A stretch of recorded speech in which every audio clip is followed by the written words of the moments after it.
The US has been busy creating a framework of legal regulations around cryptocurrency. What was once supposed to be free and private and peer-to-peer is now becoming more centralized by the day.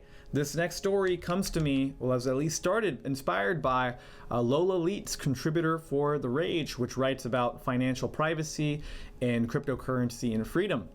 Now, from this article, it talks about how the U.S. government is looking to incorporate the Patriot Act in their surveillance and regulation of the rules against mixers. So this information comes from the Financial Crimes Enforcement Network, which is a part of the U.S. Department of Treasury, and Director Andrea Gacki confirmed in a committee hearing that they were finalizing this new mixer rule based on the Patriot Act, or really taking its power from the Patriot Act, as we all know, which circumvents judicial review, allows for warrantless surveillance, so this is being carried on. Now, this mixer rule was created under the Biden presidency and is now being requested to be finalized under the Trump administration. U.S. House Rep. Liccardo cited a study saying that 91% of fraud cases against elderly persons involve decentralized finance. And he asked, hey, Andrea, do you have enough power to actually track these people down that hide their activity through mixers? So blockchain analysis for firms like Chain Analysis, which I've written extensively on, you could check out my article at Take Back Our Tech on the IRS wants to trace Monero. Well, so we're finding that their collaboration and government contracts with firms like Chain Analysis wasn't enough, and mixers are still being used to avoid detection, or at least that's what was said in this hearing, using programmatic or algorithmic code to coordinate the structure of transactions. So this is also using automated things to break up your transactions, to structure them in a way that's harder to follow, splitting crypto through a series of independent transactions, creating single-use wallets, which this is the most heinous thing of all. This is just a normal privacy practice that you can do just by tapping on your phone, and it is recommended. Even that would put you under suspicion. And of course, exchanging between types of cryptos, that would also put you under suspicion. So these things are things that anyone who is literate in crypto is already doing, and really they're best practices for your own privacy and your own safety against cyber criminals and also against financial surveillance. But I think they want this to come to an end. So if this passes, developers could be held criminally liable, and you may be committing federal crimes by following this. Hopefully these rules never turn into law. Now, there have been people such as CoinCEN, which this article points out really well, that what if this got applied to cash? So, for instance, taking this analogy and taking it to cash, pooling your funds together. Okay, you're at the office and there's someone's birthday. You go around with a birthday card and you get a $5 bill from each person to donate. That's pooling a transaction.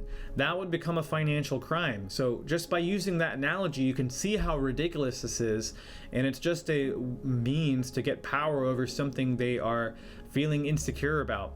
Now, Gacki mentions that previously FinCEN was using the Patriot Act to go after specific groups and bypass their constitutional rights, and that she was proud of this. This is the Patriot Act, of course, is why we have things like KYC and anti-money laundering laws. It's why your bank freaks out if you want to make a wire transfer.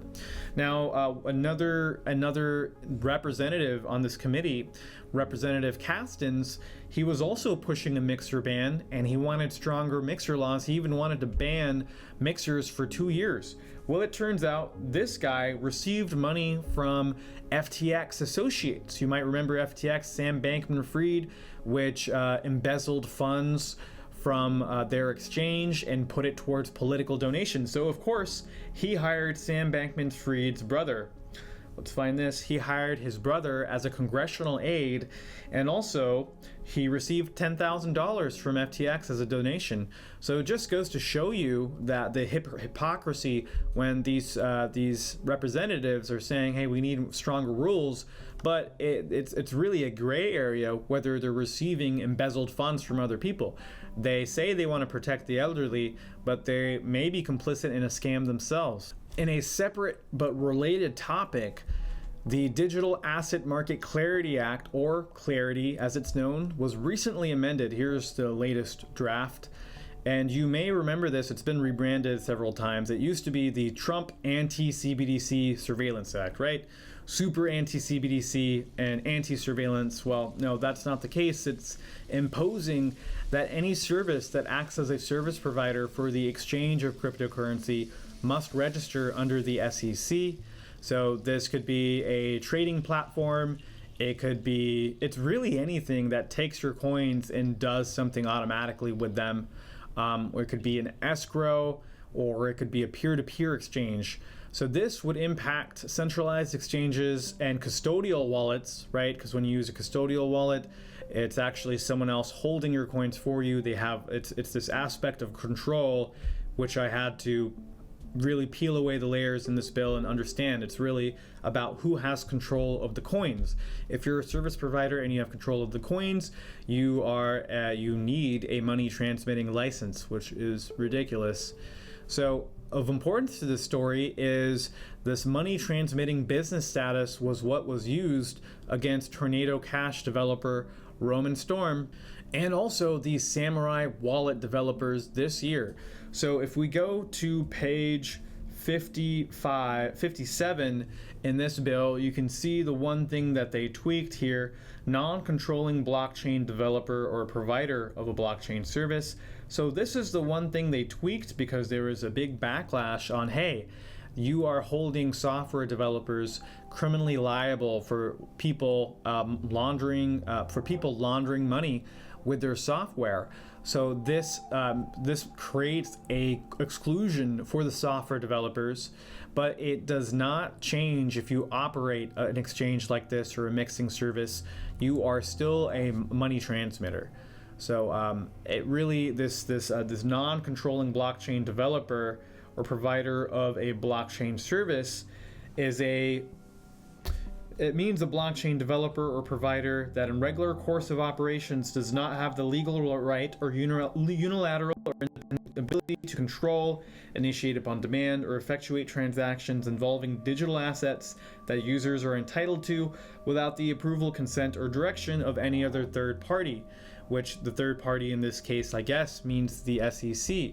This basically means if a service has your coins in its possession, it is a money transmitting business and must be registered within the SEC. The difference between writing a piece of software, the person who writes software that could manage people's coins, versus actually running it. Well, this is a dichotomy that we see in other places, like open source licenses with the AGPL, which I've talked about previously on the TBOT show. Mainly the difference between writing a piece of software versus running that piece of software for others to use, being an application service provider. So if you're an application service provider for any cryptocurrency software, can manage people's coins completely on its own and it's not in the custody of the user, you fall under this. Cryptocurrency was supposed to be the out from financial surveillance mechanisms and government regulation, but now anyone running services that could improve your privacy or pool or crowdfund and manage your coins in some other way will be forced to register with the government. A really sad day for privacy indeed.